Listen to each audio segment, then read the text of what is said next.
Qadirlik Sharq Turkistonlik vatandaşlar, aziz qarindoshlar. 2018 yilini oxirlashtirib, 2019 yilga kirdik. Afsuski, yangi yilimizga muborak bo'lsin deyolmaymiz.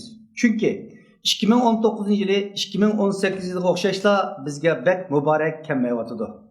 Eg'ir musibat va kaskin kurashning yitlari bunimizga puravotidi. Ko'zimizga ko'rinayotidi. 2018 yilda xalqimiz İnsaniyet tarixida misli ko'rilmagan eg'ir fojialarga duchor bo'lgan bir yilni boshdan kechirdi. Millionlagan xalqimiz Xitoyning jazo lagerlariga band qilinib, zulm ostiga ilindi. Oddiy fuqarolardan tortib mashhur zotlar, diniy ulamolargacha tutqun qilindi va o'ldirildi. Xonim qizlarimizning iffat nomuslariga tajovuz qilindi. Yigit o'g'lonlarimizning g'ururlari haqoratlarga uchirdi. Yüz minglagan narsizlar İgi çaksız kaldı. Şarq Türkistan xalqi bu muqaddas ziminning egisi bo'lganligining, Uyg'ur bo'lganligining, Qozoq bo'lganligining, musulmon bo'lganligining dardini yetkazib tortdi.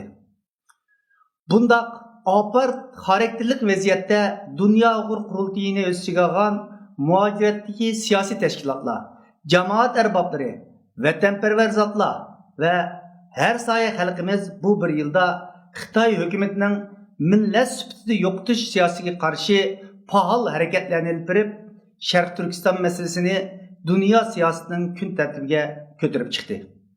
Mayli g'arb davlatlarida yoki Birlashgan Davlatlar Tashkilotida, Yevropa Ittifoqiga o'xshash xalqaro birliklar, tashkilotlarda bo'lsin, mayli imzo to'plash kampaniyalarini qanot yoydirish, yakki namoyishlarni uyushtirish, mayli guvohlik berish yoki xalqaro axborot vositalarida millatning dardini anglatish usullarida bo'lsin, har kim qo'ldan kelishicha g'ayratlarni ko'rsatib, Sharq Turkiston masalasining Birlashgan Davlatlar Tashkilotida takror o'tirib qo'yilishiga, Yevropa parlamentida qarorlar qabul qilinishiga, Amerika kongressida jiddiy tema holatida kun tartib kelishiga, qonun loyihalarining sunilishiga turtki bo'ldi.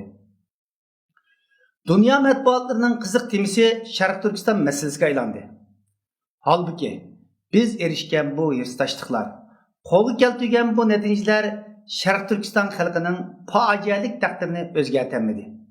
Xitoy hokimiyati hozirmi tutqun qilishni davomlashtirmoqda. Jazo lagerlarining ko'lamini kengaytmoqda. Tutqunlarning bir bo'lagini ishkiri Xitoyga o'tkazib, iz daraksiz g'oyib qilish qadamini bosmoqda. Sharq Turkistonda Uyg'ur, Qozoq, Qirg'iz degandek millatlar mavjud bo'lmagan. Milliy kimlik, milliy madaniyatning izlari tamoman o'chirilib tashlangan, din yo'qolgan, butunlay xitoylashgan bir xalq to'plami yaratish yo'lida dodil harakatlar qilmoqda.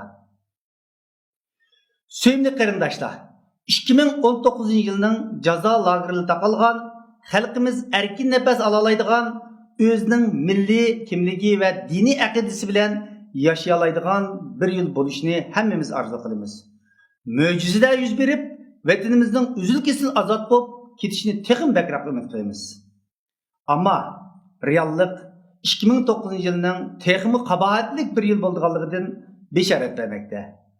Hal bu ekan biz nima qilishimiz kerak? Ümidsizlik shaytonning ishi.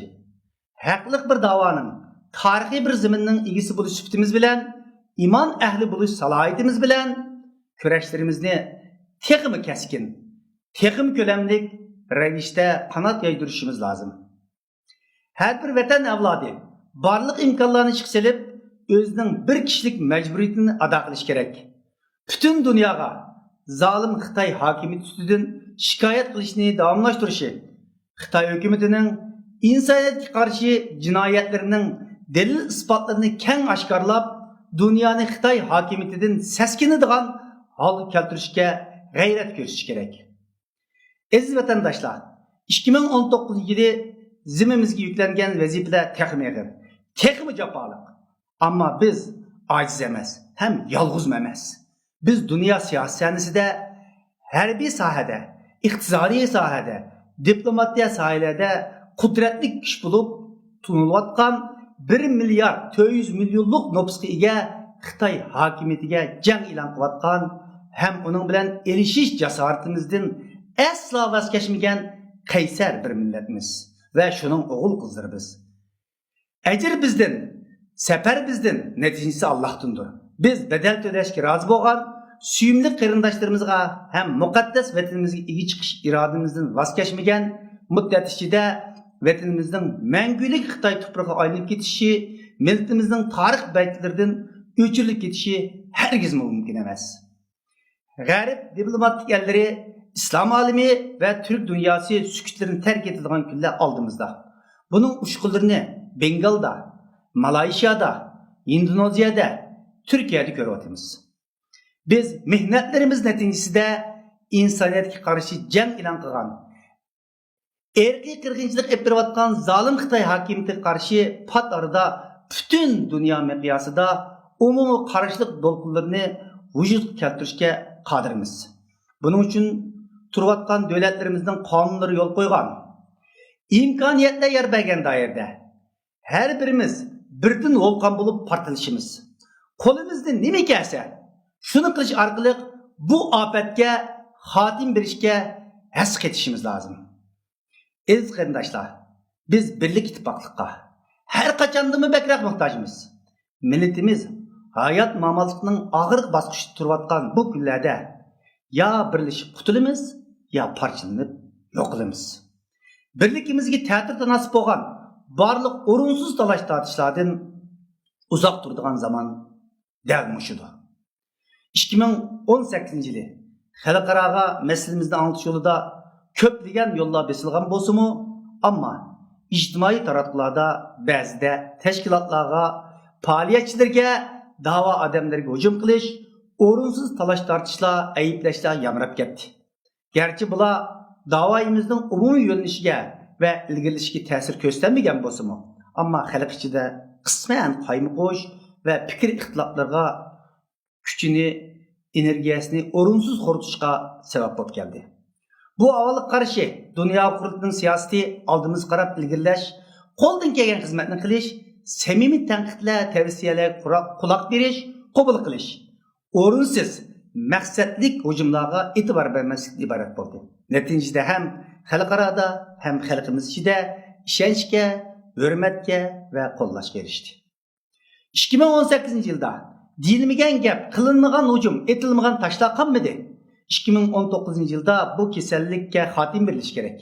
Agar biz davoyimizni samimiy bo'lsak, g'ayvat shikoyatlar uchun sarf qilayotgan vaqtimizni vatan davosiga atsak, davo uchun ajrlar sarf qilayotganlardan qusur izlashga bergan vaqtimizni millatning dardiga darmon bo'lishning chora tadbirini izlashga bag'ishlay olsak, hech ish qo'ldan kelmaganlar ish qilayotganlarni qo'llasak, rag'batlantirsak, büyük birlik için töhfələr yaratqan bo'lamiz hamda milliy mücadiləmizin tərəqqiyatına həssimiz singən bo'ladi.